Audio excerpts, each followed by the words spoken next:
Ang tao ay naging isang kaluluwang buhay. Ang Diyos ay nagtanim ng isang hardin sa Eden, sa may dakong silangan.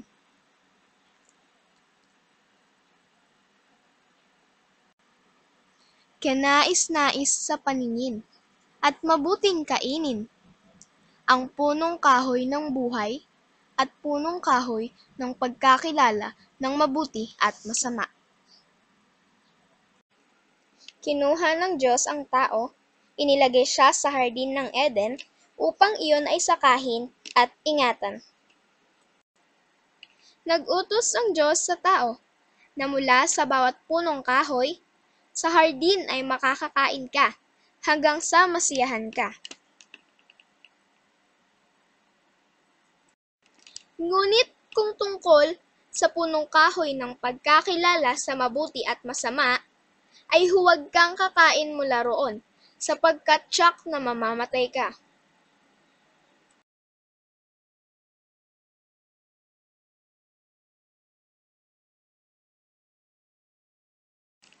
Hindi mabuti para sa lalaki na manatiling nag-iisa.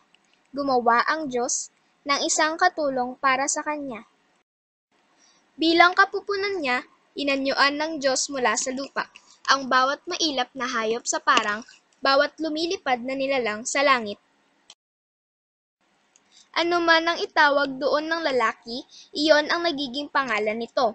Ngunit ang lalaki ay walang katulong bilang kapupunan niya. Kinuha niya ang isa sa mga tadyang nito, pinaghilom ang laman sa ibabaw nito at ginawang isang babae.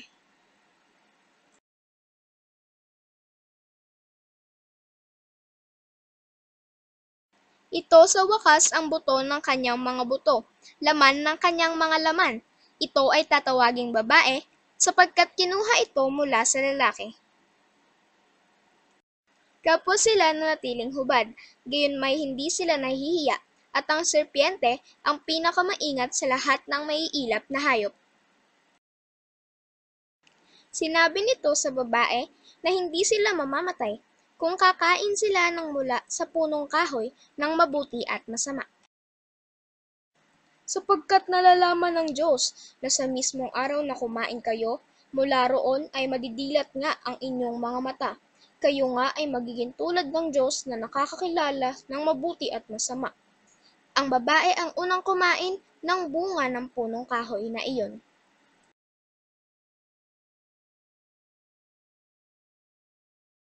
Binigyan niya ang kanyang asawa, nang magkagayon ay nadilat ang mga mata nilang dalawa, natanto na sila ay hubad.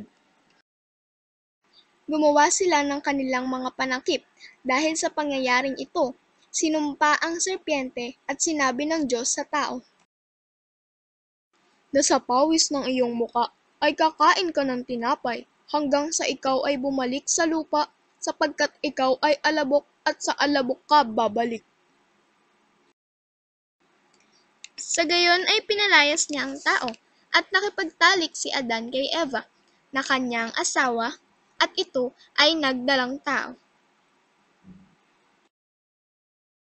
Sa kalaunan ay isinilang nito si Cain, at sinabing siya ay nagluwal sa tulong ng Diyos.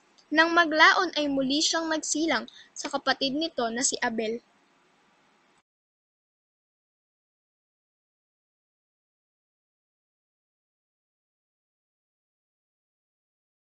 At diyan na natatapos ang kwentong kamangha-mangha.